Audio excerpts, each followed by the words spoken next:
to get started. So your name's Kendall, right? My name's Kendall, yeah. And it is 3:32 in the morning in Seoul. In Seoul, where are we? In Hongdae right now? Close enough, yeah. Yeonam. Yeonam. All right. I don't know what that means, but we're in Yeonam right now. I'm at Kendall, and we're gonna do the Buy Beers with Strangers Club, right? So Gunbae. Cheers. And I met Kendall here at a bar that I was hanging out with some other buddies at. And we were like, this makes a lot of sense to do another one of these interviews and buy beer for a stranger, because he has a cool story and he's like kind of been around a bit. He's traveled around. Yeah. Real quick, tell me, like, how did you get to your traveling point? Like, where are you at right now? Like, how did you get here? So for me, man, I mean, straight out of college, I went straight to Spain. I graduated psychology degree, and then I went to Spain for 3 years teaching English, and then I met my friend Aiden, and he introduced me to the fact that I can come to these Asian countries and then teach English, and they provide the housing, and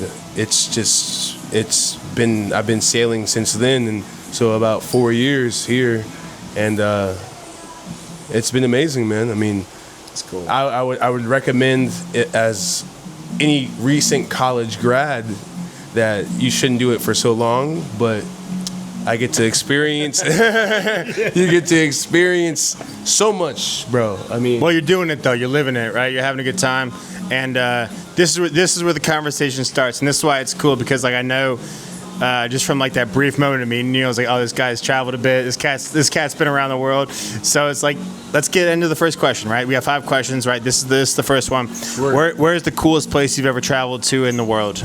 Thailand, 100%, bro. Yeah. Why is that? Kind people, cheap food, and it sucks to be like it's so cheap because the people, they're suffering because of the fact that we get to live this lavish life on their regard, but it's amazing. Thailand is amazing, bro.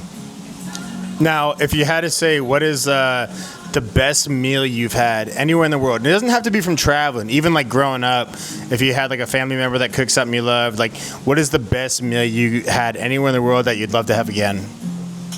Well, damn, I'm so homesick. I have to say my mom's spaghetti, man. That memory of just coming home. My mom already has the pot brewing, the sauce on one side, the noodles on one. We mix it together. Are you just saying that because I'm Italian? 100%, but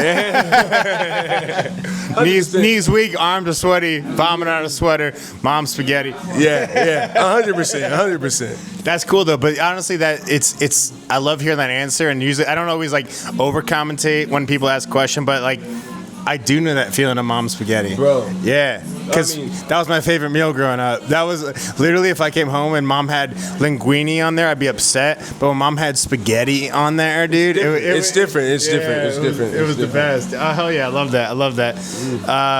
Then also, all right. So third question. What is the coolest musical event you've ever been to, or the coolest musical event you'd ever like to go to? Okay, for me, I haven't been to too many musical events, but in Spain, they do this thing every summer, right? Where all the neighborhoods shut down for traffic and people gather, right? And they put all these stages up.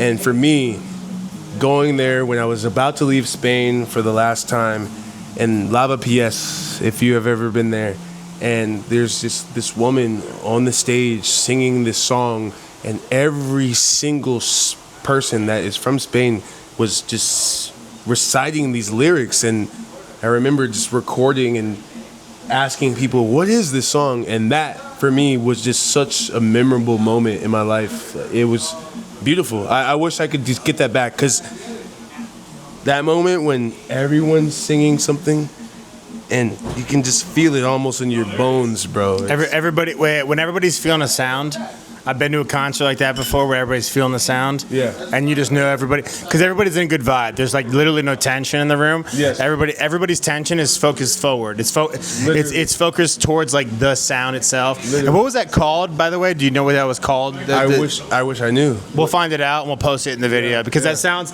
honestly like something that everybody needs to go experience. And if you haven't, you should. All right. So question number 4.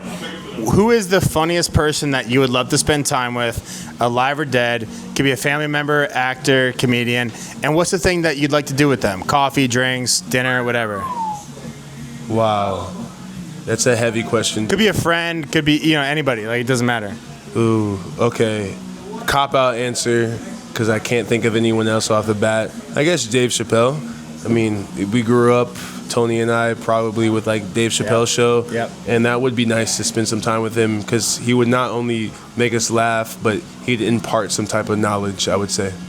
I love that answer because Dave Chappelle is one of my favorite comedians of all time. He's probably one of my first like influential comedians, and I haven't told you this yet. Maybe you don't know. I do stand-up comedy, so like that is like a huge. You didn't know that until this moment, but yeah, that's actually a huge answer for me because, and what's beautiful about it is like, and it's there's no default to it. Like some people give that answer and they go like, it'd be my mother, my brother, my sister, my aunt, my ex-boyfriend, whatever. Mm-hmm. But like truthfully, at the end of the day, a conversation, a coffee, a drink, a dinner with Dave Chappelle would be one of the coolest things you could ever do. Amazing. Right? I mean, like, because his stand-ups nowadays he's literally having a conversation and then he's making you laugh. Yeah.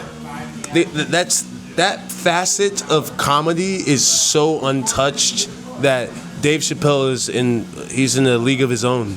He's an impactful human being in the way he speaks.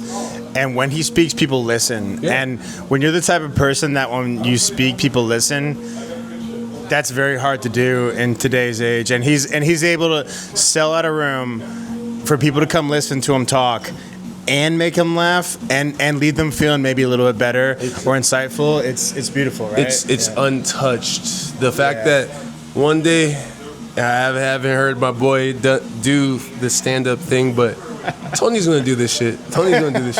He's a funny guy. I've already talked to him, but if he's ever on that level, it's raps. Hey, if I could ever be as close as that, I'd be so blessed, so gifted, so lucky to have a moment like that. But very, very blessed to have had even the ability to have a conversation regarding Dave Chappelle. So yeah, Gun Bay. We have one more question left. Let's go. And I appreciate you for doing the interview. Of course. And I'm glad we stumbled across each other in this bar late in the morning in Seoul, South Korea, and you gave me your time, and I really appreciate that. Yeah. And the last thing I would ask is question number 5. What is the best advice you would give to a young traveler who's traveling for the very first time? Oof. Those people that you see while you're traveling and you're like, whoa, they look so interesting. Don't sit back and just be like wondering what they're talking about, wondering where they're from. The biggest thing that you could ever say, Tony, is hello. Or I'll give you an umbrella if you want. Traveling, if someone says no to your hello, you shouldn't talk to them. Yeah. But if they reciprocate the vibe of, yo, hello, hey, what's up? That's how you know they're on the same vibe as you. Because that hello typically, because I've traveled a bit, that hello typically welcomes a conversation that you didn't even know was about to happen. And you're not even ready for the adventure that they're going to take you on, bro. Where you from? What are you doing? And what are you gonna do next? What are you doing? Even if you don't get to hang out that night, they're gonna be like, "Oh, you're going there? I just got back from there," or whatever. Like, there's always something from that hello that gets you to that next point you want to be at. And if it doesn't work out, no big deal. You brush it off. It's not end of the day. It's not the failure that people think it's gonna be. You have to accept rejection therapy, bro. Yeah. Absolutely. Bro, you're going to say something to someone, a girl, someone that you're interested in, maybe even just a guy that you're just like, that's my homie. Oh, maybe that's a homie. And they might just be like, so this one, the handle broke. But that moment is going to just sharpen you to be like, in the next moment, that's how I met this dude. That's how we met, right? It's the same thing. It's like, take the chance to talk to somebody, and it might just work out for you. Literally, bro. It's never happened in a way where it's such a bad thing that you're like, oh, I'm so sad I talked to that person. No, you know, it's never. Because even if some people brush you off once in a while, mostly not when you travel international, but like sometimes it does happen like that, and you go, whatever, fuck that person. You know, No. I mean, what am I supposed to do? Traveling, it very rarely goes that way. If you're gonna meet someone, it goes the way that you want it to go, and if it goes somewhere a little bit too far, it's because you're partying too much. Yeah, it's like know your way out too, right? Like anything else when you travel, especially by yourself, or even with a friend, just know when the time to get out is time to get out. It's the same when you're back home, you're drinking out with friends, and you're from Atlanta, right? Like I'm from Tampa. Like if you're out drinking, you met to know somebody, it seemed a little weird, then get out. Like don't be in it. You know what I mean? Like just Something, Tony, that my grandmother told me before I went to Spain is the ability to say no, okay? And when you're traveling, that is the biggest thing. When you meet these Europeans, when you meet people that are like-minded or from the same place as you, say no, bro, because that will save you the money and maybe the anguish of dealing with some type of bullshit that you've done when you're drunk, bro. Say no. But overall, it's worth it. Just know when to say no. Now, the very last thing, man, and I appreciate it. One more cheers, and we'll wrap it up. It's the surprise question that I ask everybody: is what is the one thing you would love to say to the world? It could be whatever you want that you'd want the world to know, and that comes from you, from the heart. Oof! Wow, Tony's putting me on the spot.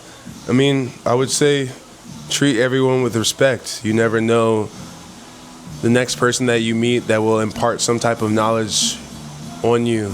I've met so many people while I've been traveling that have taught me something that I would have never expected to learn. Those old people that you see on the train or when you're in some unexpected country, they have something to tell you, and you should listen. You don't have to digest it as word as your mother would tell you, but digest it and then just go from what they've told you and impart that in your life, man. Those older people, they know what life and death is, and they know, I don't know, they know what's best, bro. Kendall, thank you so much. I appreciate it. And thank you guys so much for following along and watching the journey. Love you guys. Good night from Seoul, Korea.